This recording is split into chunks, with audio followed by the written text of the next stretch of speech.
त्या ठिकाणी आपण क्वेश्चन नंबर 3 सॉल्व करणार आहे. The equivalent resistance between the point A and B is in the given circuit is.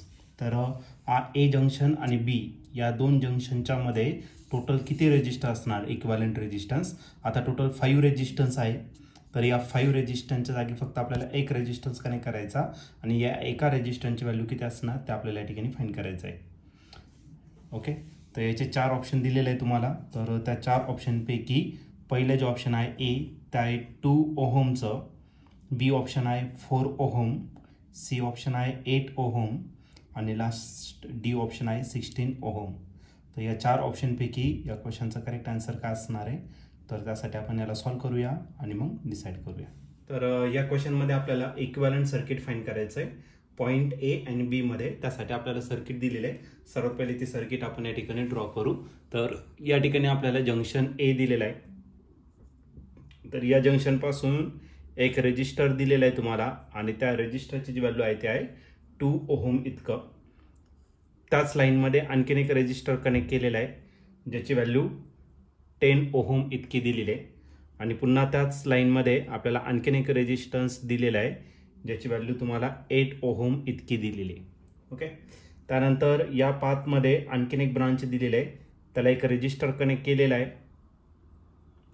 त्या रेजिस्टरची व्हॅल्यू किती तर 4 ओहम इतका दिलेला आहे आणि हा 10 ओहम नंतर या ठिकाणी कनेक्ट केलेला आहे. या 10 ओहमच्या आधी आणखीन एक रेजिस्टर दिलेला आहे आणि ज्याची व्हॅल्यू आहे 4 ओहम इतकी दिलेली आहे. तर या पद्धतीने आपल्याला हे रेजिस्टर कनेक्ट केलेले आहे आणि या ठिकाणी या जंक्शनचं जे नाव आहे ते काय तर बी ए असे रेजिस्टर कनेक्ट केलेले आहे. आपल्याला या ए आणि बी या दोन पॉईंटच्या मध्ये काय करायचं रेजिस्टन्स या ठिकाणी फाइंड करायचं.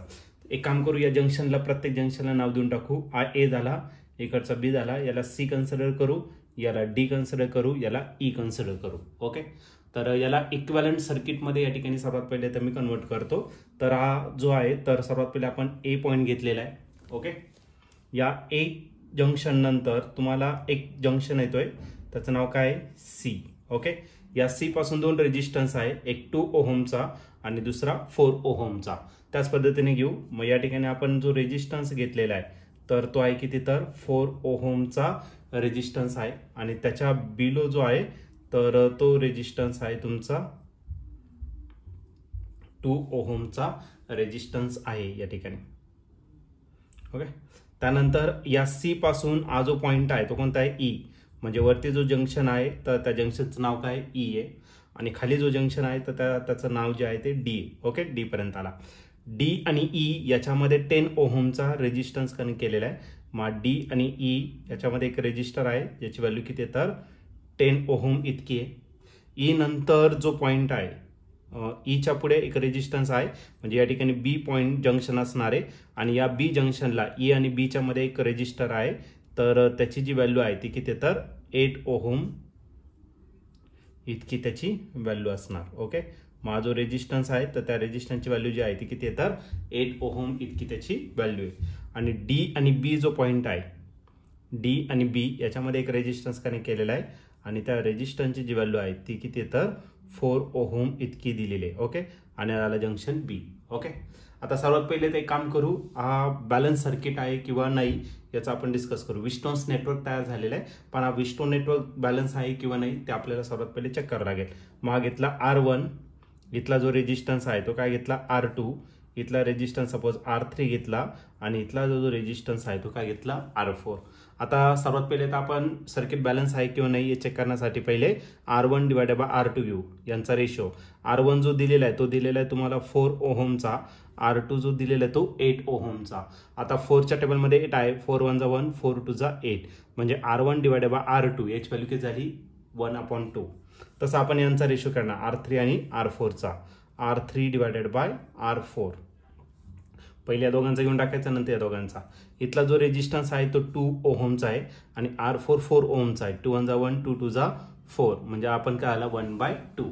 म्हणजे जे रेजिस्टन्स आहे तर या रेजिस्टन्सचा जो रेशो आहे तो कसा आहे सेम आहे. म्हणजे हे जे सर्किट आहे हे सर्किट काय झालं बॅलन्स झालं. म्हणजे हे जे नेटवर्क आहे खूप विस्टोन्स नेटवर्क आहे काय बॅलन्स आहे. बॅलन्स जर असेल तर हा जो रेजिस्टन्स आहे तर या रेजिस्टन्सचा काहीच इफेक्ट होणार नाही का, कारण त्याच्यातून जो करंट पास होणार आहे तो करंट किती असेल तर 0 असेल. ओके, मग आपल्याला इक्विव्हॅलेंट रेजिस्टन्स या ठिकाणी फाइंड करायचा आहे.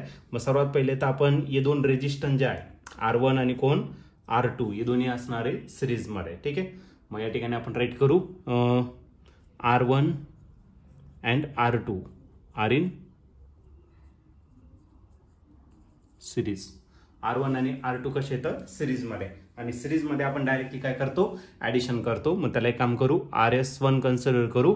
मग पहिला रेजिस्टन्स 4 आहे, दुसरा 8 चा आहे. मग 4 प्लस काय केला 8 केला. 4 प्लस 8 जर केला तर तो किती झाला 12.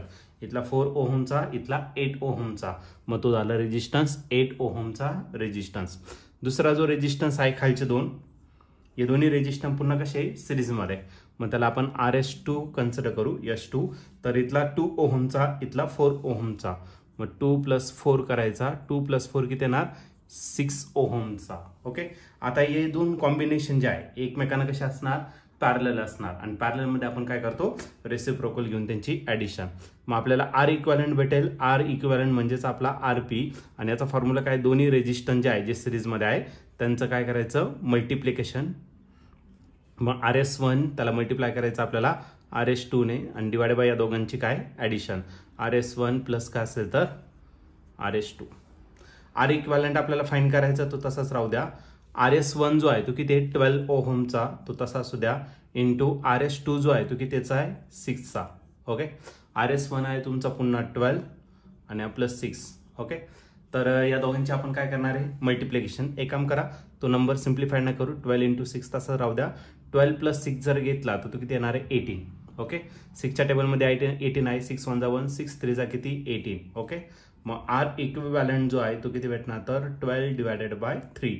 3च्या टेबलमध्ये 12 आहे. 3 1 1 3 4 जा 12. मग या 5 रेजिस्टन्स जाणार, आणि त्या 5 रेजिस्टन्स जागी फक्त आपण एक रेजिस्टन्स कनेक्ट करू शकतो, आणि त्या एका रेजिस्टन्सची जी व्हॅल्यू आहे ती किती असणार तर 4 ओहम असेल. मग जो इक्विव्हॅलेंट रेजिस्टन्स आहे between point A and B is nothing but your 4 ohm resistance.